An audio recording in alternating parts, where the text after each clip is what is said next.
সুপ্রিয় দর্শক, আসসালামু আলাইকুম। Welcome back to my channel. আজকে আপনাদের সাথে শেয়ার করছি পটল দিয়ে মজাদার পটলের ফরসিন্দা অথবা কোরমাও বলতে পারেন। তবে এই ফরসিন্দাটা আমি কিভাবে তৈরি করছি আশা করি আমার ভিডিওটি প্রথম থেকে শেষ পর্যন্ত দেখবেন।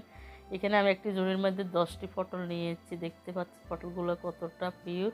এবার এগুলোকে আমি কেটে নিব, তার জন্য একটি বটি নিয়েছি। এবার একটা পটল নিয়েছি, এখানে নেবার পরে আমি মাথাটা কেটে নিয়েছি, তারপর গোড়াটা কেটে নিব। নিবার পর আমি পটলটা কিভাবে ছিলতেছি দেখুন। একটু লাইনে লাইনে মাঝখান দিয়ে ছিলে নিব, একটু ফাঁক ফাঁক রেখে লাইনে লাইনে ছিলে নিব। আর পটলের ফরসিন্দা বানাইতে গেলে কিন্তু এভাবে পটলটা ছিলে নিতে হবে। বন্ধুরা, আমার রেসিপিটি ভালো লাগলে একটি লাইক দিয়ে আমার ভিডিওর সাথে সংযুক্ত থাকবেন, আর সাবস্ক্রাইব করে পাশে থাকা অল বাটনে প্রেস করে রাখবেন। আমি যখনই ভিডিও ছাড়বো নোটিফিকেশনে পেয়ে যাবেন। এই যে আমি এভাবে একটু ফাঁক ফাঁক করে ছিলে নিয়েছি। এই যে পটলটা সেলা হয়ে গেছে, আমি এভাবে সবগুলো সিলে নিব। দেখতে পাচ্ছেন আমি 10টা পটলে সিলে নিয়েছি। আবার এগুলোকে ধুয়ে আমি একটি জান্দরের মধ্যে রেখে দিব। জান্দরের মধ্যে রাখার পরে পানিগুলো জড়ে গেছে। এবার এখানে আমি সামান্য কিছু লাল মরিচের গুঁড়া, সামান্য কিছু হলুদের গুঁড়া, লবণ দিয়ে এগুলো সুন্দর করে মাখি জেখি তারপরে তেলের মধ্যে ভেজে নিব। এভাবে হলুদ মরিচ দিবার পর একটু উল্টে উল্টে আর একটু জাঁড়ে জাঁড়ে নিলে কিন্তু সবগুলোর মধ্যে লেগে যাবে। আর চাইলে হাত দিয়ে একটা একটা করে সুন্দর করে মেখে নিতে পারবেন এইভাবে। এই পর্যায়ে চুলের উপর একটি ফ্রাই প্যান দিয়ে এর মধ্যে আমি 1 কাপ পরিমাণ তেল ঢালে দিচ্ছি এবং একটু গরম হয়ে যাওয়ার পরে পটলগুলোকে আমি দিয়ে দিচ্ছি। এভাবে করে আমি সবগুলো পটল দিয়ে দিব। সবগুলো পটল দেওয়ার পরে এবার এইগুলোকে কতক্ষণ ভেজে নেওয়ার পরে উল্টে পাল্টে ভেজে নিব। পটলগুলো সব ভেজে নেওয়ার পরে এবার এগুলোকে তুলে নিচ্ছি। দেখতে পাচ্ছেন পটলগুলো দেখতে কত না ভালো লাগছে।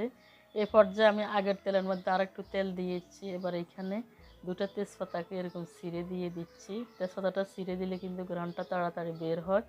এই পর্যায়ে এখানে 2 টুকরা দারচিনি দিচ্ছি, তারপরে এখানে দিয়ে দিব 2টা এলাচি। এগুলোকে একটু ছিলে দিব, তাহলে তাড়াতাড়ি ঘ্রাণটা বাইর হবে। এখানে 2 টুকরা দারচিনিও ফালাই দিছি। ফালাই দেওয়ার পরে এবার 1/2 কাপ পরিমাণ পেঁয়াজ কুচি দিচ্ছি। এগুলো দেওয়ার পরে আমি নাড়তে নাড়তে এক পর্যায়ে এগুলোকে একটু নরম করে ভেজে নিব।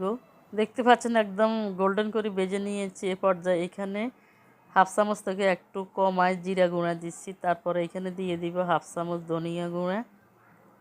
এরপরে দিয়ে দিচ্ছি এখানে 1 চামচ পরিমাণ রসুন বাটা। এরপরে দিয়ে দিচ্ছি 1/2 চামচ পরিমাণ আদা বাটা।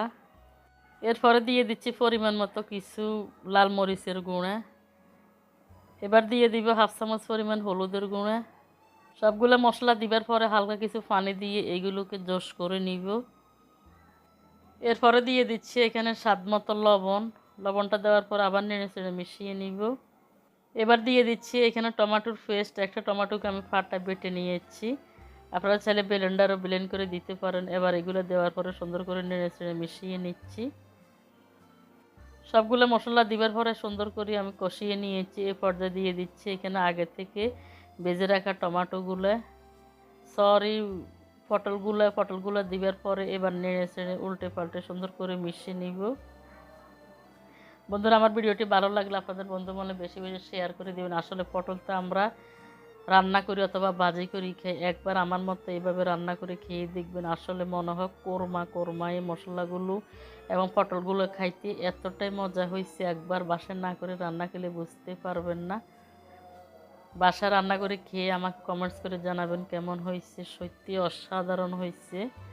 ডাটাটা সরিয়ে নিয়েছি। এ পর্যায়ে এখানে আমি দিয়ে দিব 2-3 চামচ বাদাম বাটা। যেহেতু এটা কোরমার মতো রান্না করছি, এটা পছন্দ বলা হয়। এবার কোরমার মধ্যে তো অবশ্যই বাদাম দিতে হবে। বাদামটা দিয়েছি। আপনারা চাইলে এখানে টক দই এবং দুধও ব্যবহার করতে পারেন। এগুলো দেওয়ার পরে আমি নেড়ে চেড়ে সুন্দর করে মিশিয়ে নিব। বাদাম বাটা দেওয়ার পর আমি সুন্দর করে নেড়ে চেড়ে মিশিয়ে নিচ্ছি। এর পর্যায়ে এখানে 1 কাপ পরিমাণ পানিও দিয়েছি, না হলে তলায় লেগে যাবে। আর বাদাম দেওয়ার পরে কিন্তু বারবার নাড়তে হবে, না হলে তলায় ধরে যেতে পারে। এবার দিয়ে দিচ্ছি এখানে 3টা গোটা কাঁচামরিচ। ঢাকনা দিয়ে আরও কতক্ষণ রান্না করে নিয়েছি। পটলগুলো প্রায় হয়ে আসছে, আমি আর একটু শুকিয়ে নিব। পটলগুলো আমার রান্না হয়ে গেছে, মানে পটলের ফরসিন্দা হয়ে গেছে। আমি এরকম মাখা মাখা রেখেছি, আর দেখতে পাচ্ছেন কালারটা কত সুন্দর আসছে। আসলে এরকম একবার না করে রান্না করে খেলে কিন্তু এর স্বাদটা বুঝতে পারবেন না। যারা কখনো এরকম না খাইছেন, এরকম রান্না করে খাবেন, আর কেমন হয়েছে আমার কমেন্টস করে জানাবেন। বন্ধুরা, আপনারা আমাকে সাপোর্ট করবেন, আপনাদের মূল্যবান সাপোর্টে আমি সামনের দিকে এগিয়ে যেতে পারবো। সাপোর্ট মানে লাইক, কমেন্ট, শেয়ার, সাবস্ক্রাইব করতে অবশ্যই ভুলবেন না। আপনাদের সুবিধার্থে একটি প্লেটের মধ্যে নিয়ে সার্ভ করে নিয়েছি।